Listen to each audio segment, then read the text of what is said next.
unit operations, and they don't have a command structure for that. And it's very hard to create a command structure uh, at this point. So both sides have problems. The Russian problem is endemic. That is, it is part and part of the Russian problem, which is they are unable to carry out large unit operations. The Ukrainian problem is now to scale up the battle, to take it to the Russians, not in small unit operations, but in large unit operations. And that's very hard. In Vietnam, the operations of the enemy, our enemy, were small unit operations. We were moving with much larger formations. They were better equipped, they were better designed, but they didn't know the country. The Vietnamese, with smaller units, understood the country and understood how orderly the American process was, so that if they could disrupt the process, not win, they couldn't win the war, but they could put us so far off of balance that we could never quite get the feel of the battlefield. And this went on for a long time. So this is not a strategy that's quick, that in 2 months we'll see it operate. The Americans were good soldiers, but they were operating with very large forces against a very small force that didn't mind taking losses. So, yeah, I compare it to Vietnam. Now, in the Vietnam War, in the end, they wore the United States down, to the point that the question became for the Americans, exactly why are we fighting with the Vietnamese? What national interest do we have? Well, the problem is, in this case, the Russians will tell you what national interest they have. It is to have strategic depth, to return to that concept. So that's as close as I can get to it. But I think the fundamental problem is greater for the Russians. They have a command structure. It's much easier to build a command structure, to throw your old one out and bring a new one in. And that's what the Russians need. They need to have a new concept of war on the fly.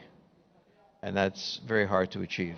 So I would say that still, with the problems both sides have, exhaustion we can talk about, the Ukrainians have an advantage. Yeah, very well put. And how would you sort of draw some comparisons, or at least some lessons learned in Ukraine for the major reform of the Polish military that is in the air, that is being mentioned many times today? And and that's an obvious need given the proximity of war. Well, Poland has to make a strategic decision. It's on the defensive, with the other side, the Russians, let's say, initiating combat.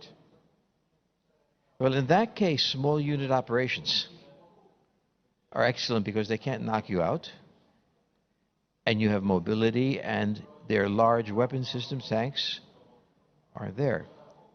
Or that you're going to go onto the offensive very early. Well, if you're going to go onto the offensive early, you have to have a different force.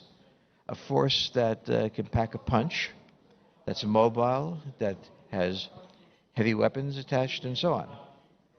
So the American approach is always go on the offensive, no matter what. Sometimes it works, sometimes not. But Poland must make a national decision of how it fights wars. Does it absorb the first blow and then come back? Does it initiate? Does it accept that it will have to force its way into the other territory? Given that your major adversary potentially is Russia, an offensive operation is very difficult into their territory, into the size and everything like that. On the other hand, it's very difficult to decide you're going to fight your war on your own terrain. But I think as the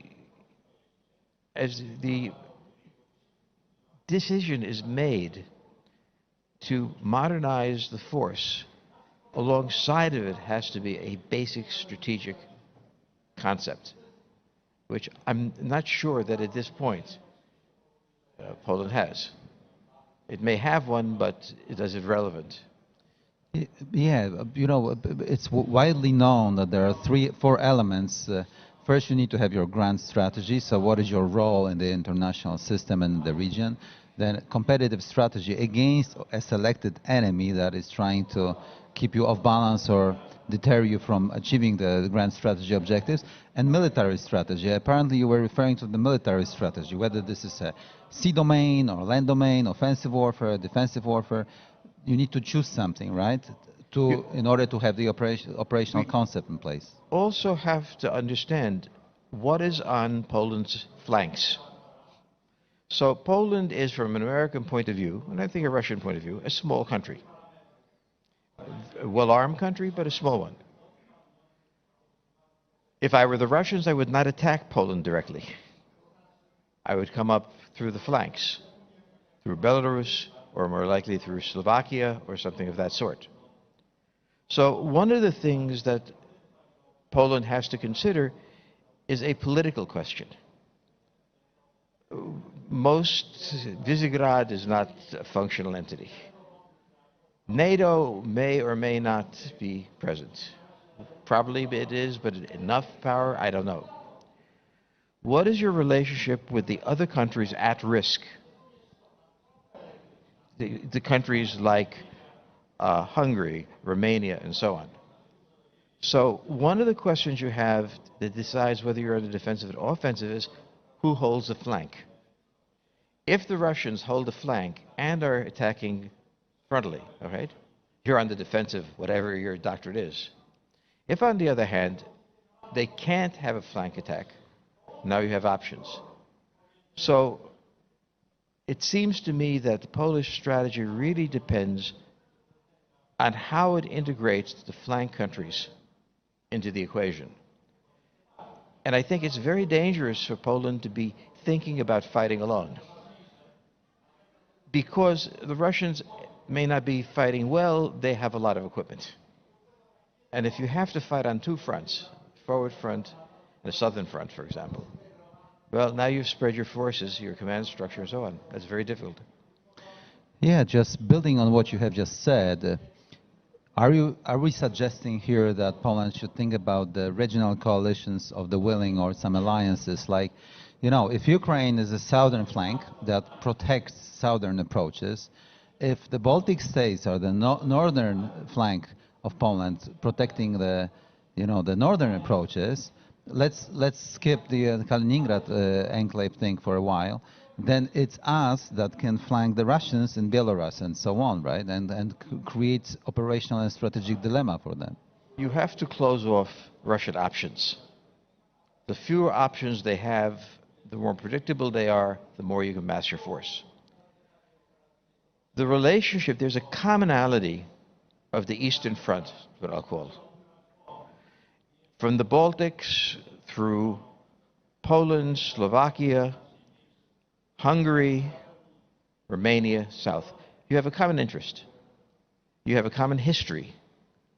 You think you don't, but you have a common history. It's called being satellites of the Soviet Union. You all remember that. So if you form a shield collectively that does not allow the Russians the ability to penetrate to the flanks of any one state, the probability of deterring an attack and the probability of defeating an attack are much higher. So the real problem that I see is that the Russians can come at you right now from all sorts of different directions at the same time. And maybe an airborne operation to the rear. You have a problem. Vertical flanking, so to speak. Vertical flanking. The Russians have to be shut down. They have to have fewer options with which to operate. So here comes the intermarium concept, apparently. Yeah. Well, the intermarium concept never went away because this is what has to happen. If you stay independent countries without links, I mean, just like that, they can pick you off one at a time. Either politically, by saying, look, you can't withstand us, come in, or by military action. So one of the things that has to happen here is common sense reigns, military intelligence by intelligence I mean smarts, says, look, we all have the same military problem. We don't like each other. We haven't liked each other for 150 years, but it really doesn't matter. We're now. We have a common interest in not providing an opening to the Russians.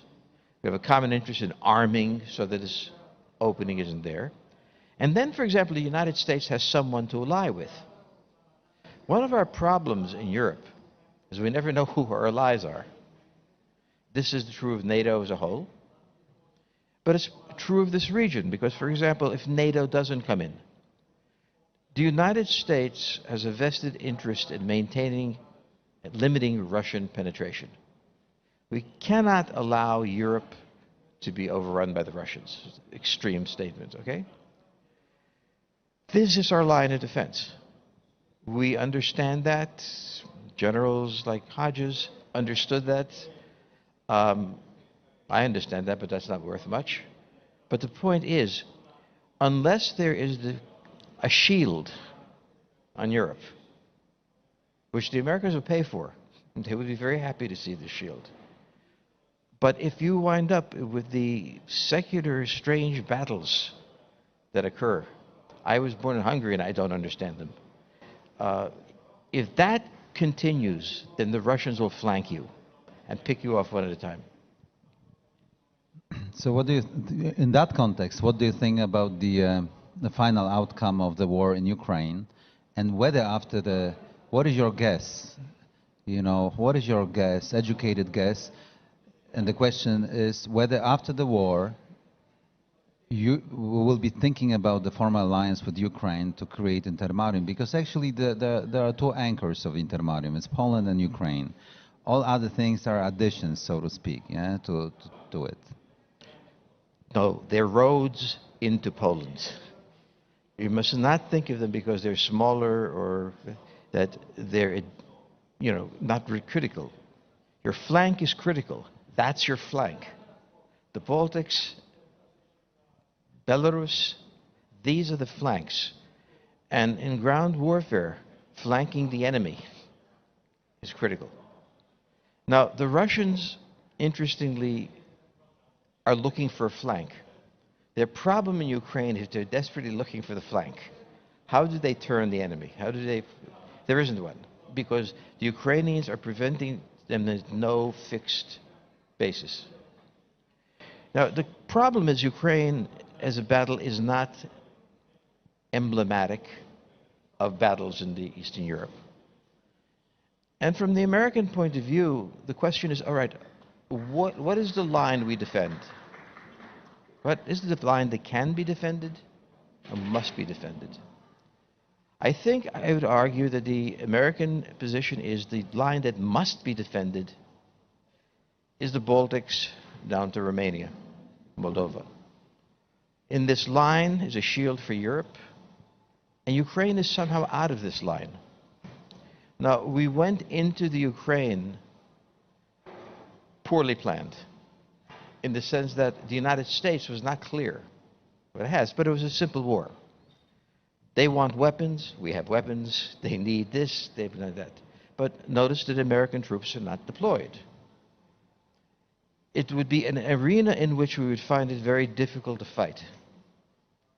Because like Vietnam, it opens all sorts of possibilities for small unit action against us. In Eastern Europe, we understand exactly how to fight. We know the front, we know the rear, we know the flanks, we know the weapons. I think the Ukraine war ends when the Europeans absolutely are tired of it. Now they're only tired of it, they're not absolutely tired of it. And if the Americans are convinced that further combat achieves nothing but raises the possibility of a complete Ukrainian defeat. At that point, I think the Americans will have the position that, look, you've done as well as you can. We can negotiate some sort of settlement. We are not at that point yet. But we have to always, you know, when we look at war, we must always be pessimists. We must always be looking for what can go wrong. Because if we look for what can go wrong, we can stop it. If we are cheering ourselves on, the surprise will happen. As an American who cheers on our troops, yes, I know that how many things can go wrong. But the problem is this. Assume that the Russians are capable of maintaining a war state for months, okay? And that's a big assumption. And assume that the Ukrainians have the possibility of surviving, but not the possibility of winning. Well, then decisions have to be made based on pessimistic realities. Unless the Ukrainians change their operational principles, they can't win. They cannot win by having constant, brilliant, spoiling attacks on an enemy. Neither can the Russians. But then the question becomes, all right, so where does this end? How can it go? And the Americans will probably say the problem is that the Ukrainians are more likely to have problems than the Russians, and so let's negotiate. I think that would be bad, but it could be inevitable. Again, in that vein, how would you reconcile apparently varying positions between the countries in Europe and even the US? For example, the intermarim countries, Baltic states, Poland, want to have the full victory of Ukraine, and we help them greatly. So, that means regaining of Crimea and the Donbass and complete defeat of the Russian ground forces. The Germans and the French want to have some sort of truce so that they keep going with as it was before the war. The Americans want to weaken the Russians, but they don't want to be involved personally with boots on the ground. So how would you reconcile the different interests of the nation? First, there are two wars going on. The Ukrainian war, the war on the ground, is one. The economic war is another. And this stunned the Russians at the beginning.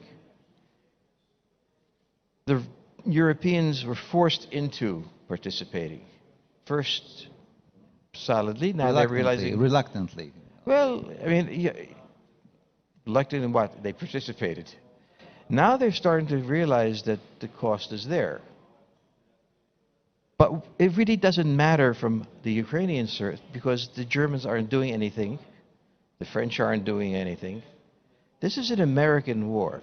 But you have to remember, we have been at war for a long time in various places. My children are military. I am not eager to see them deployed in the Ukraine. One of the things about American wars in Afghanistan, Vietnam, Iraq, we went in supplanting native forces using American power to win the war. That didn't work. We in Iraq didn't have allies that are worth anything. In Afghanistan, we had only enemies. So our wars have been called proxy wars. They've also been lost wars. So the Ukrainians are fighting fantastically, but you have to be cold. They're fighting well to make it difficult for the Russians to launch attacks. That's not winning. To throw American forces into that would mean direct confrontations with Russian troops, and that gets dangerous. So in the real world, enthusiasm aside, if we were to engage the Russians on the open fields of Ukraine, might not be the best place. There are other better places to do it. Now, we have absolutely committed ourselves to the Ukrainians with weapons of all sorts and supplies and everything that they could do, training. But another proxy war for the United States, you have to understand, we have to be able to see victory, not simply a holding action. In every other war, there was holding actions. We took casualties, but there was no hope of victory. So in this holding action, we at least want to see allies. We have the British. They're with us. They're always with us. But if the Europeans' position is that we don't want to be involved in this, Hungary's position is whatever Hungary's position is this week. Romania is what this position is this week. And we go in with the Poles, granted a powerful force. Okay. Is this another 5-year war that has no end? So you have to look at it from the American political point of view. We have to see more from the Ukrainians. If it takes weapons, we'll give it. But under these current circumstances, an American commitment